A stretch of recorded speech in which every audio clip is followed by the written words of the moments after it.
आज हम पढ़ने वाले हैं लीवर सिरोसिस के बारे में। यह यकृत का एक रोग है जिसमें लीवर का अधिकांश हेपेटोसाइट नष्ट हो जाता है एवं उसके स्थान पर फाइबर उत्तक या कठोर तंतु उत्तक जमा हो जाते हैं। यकृत में मतलब जो हमारा लीवर होता है उसकी जो लेयर्स है उस पर जो हमारा जो हेपेटासाइटिस एक जो होता है जो लेयर होती है वो खत्म हो जाती है, तो उसकी जगह पर जो है फाइबर, वहाँ पर जो फाइबर्स उत्तक ये सब जो है ना मतलब जो है उत्पन्न हो जाते हैं, तो उसके लिए उसी को बोला जाता है कि वो हो गया हमें लीवर सिरोसिस हो गया। अब इसके कॉजेज़ क्या है, कारण क्या होते हैं लीवर सिरोसिस होने के, तो उसके बारे में हम जानेंगे। तो वो है अल्कोहल। ज़्यादा जो लोग ड्रिंक करते हैं वो उनको लीवर सिरोसिस होता है, या फिर कोई ड्रग्स लेते हैं उनको भी हो सकता है, या कोई हेपेटाइटिस किसी को है तो उसे भी लीवर सिरोसिस होता है। सीवियर माल न्यूट्रिशन या अधिक कुपोषण जो है उसको भी ये हो सकता है। बाइलरी ऑब्स्ट्रक्शन जो हमारा पित्ताशय में अगर किसी तरीके की रुकावट आ चुकी है तो उसकी वजह से भी होता है। डायबिटीज़ की वजह से भी होता है। जॉन्डिस पीलिया की वजह से भी होता है। वाइल्सन या डिजीज़ या किसी भी तरीके का कोई डिजीज़ है या तो उसकी वजह से भी होता है। कार्डियक डिजीज़ हो जाता है तो उसकी वजह से भी हमें लीवर सिरोसिस हो जाता है। अब इसके सिम्टम्स क्या होते हैं, इसके सिम्टम है हेपेटोमेगाली, जो हमारा लीवर है उसका साइज़ बढ़ जाना है, उसको भी वजह से हमारा लीवर सिरोसिस हो सकता है। प्लूरल इन्फ्यूजन हो जाएगा तो उसकी वजह से भी होता है। एसाइटिस हो गया, हाइपोक्सीमिया हो गया, एंडोमेटन्स लैक्स हो गए, एनग्लैंड एब्डोमिनल वेन्स हो गए, पेन एब्डोमेन हो गया, जॉन्डिस हो गया। तो ये हमारे सिम्टम्स होते हैं, इनकी वजह से जो है हमें लीवर सिरोसिस हो सकता है। और भी सिम्टम्स है नोजिया, वॉमिटिंग,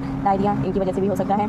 एनोरेक्सिया हो सकता है, weight loss, weakness, loss of libido, anaemia, इनकी वजह से भी होता है। अब क्या हम इसमें डायग्नोज क्या करेंगे, कैसे पता करेंगे कि हमें क्या है नहीं है, तो सबसे पहले तो क्या ही नॉर्मल दो चीज़ों में तो आता ही है। एक तो है फैमिली हिस्ट्री या पेशेंट से हिस्ट्री लेना, दूसरा है एक फिजिकल एग्जामिनेशन करना, ठीक है। फिर अल्ट्रासाउंड करवा के भी पता कर सकते हैं, सिटी स्कैन से, लीवर बायोप्सी से। उसके बाद हम LFT, बिलिरुबिन, SGOT, SGPT ये सब करवाएंगे तो हमें पता चल जाता है कि ये लीवर सिरोसिस इन्हें है। उसके बाद कॉम्प्लिकेशंस क्या क्या आती है, कॉम्प्लिकेशन आती है लीवर फेलियर में पेशेंट चला जाता है, पोर्टल हाइपरटेंशन में चला जाता है, हेपेटिक एकोफेलोपैथी में चला जाता है, एसाइटिस हो जाती है और डेथ भी हो सकती है इसकी वजह से। अब हम मेडिकल मैनेजमेंट में पढ़ेंगे। एंटीबायोटिक्स देना, एंटीबायोटिक्स में क्या देंगे, सिफेक्समी देंगे, वैंकोमाइसिन देंगे, मेट्रोमिडाजोल भी दे सकते हैं। एंड उसके बाद हम दे देते हैं ड्यूरेटिक्स में जो सूजन वगैरह कम करके उसके लिए कौन से देंगे हम, फुर्सिमाइड, टोसिमाइड, मैनेटोल, ये सब हम दे सकते हैं। ब्लीडिंग कंट्रोल के लिए हम विटामिन के और टॉनिक्सा भी दे सकते हैं। पोर्टल हाइपरटेंशन में टॉनिक्सा दे सकते हैं उसे कम करने के लिए।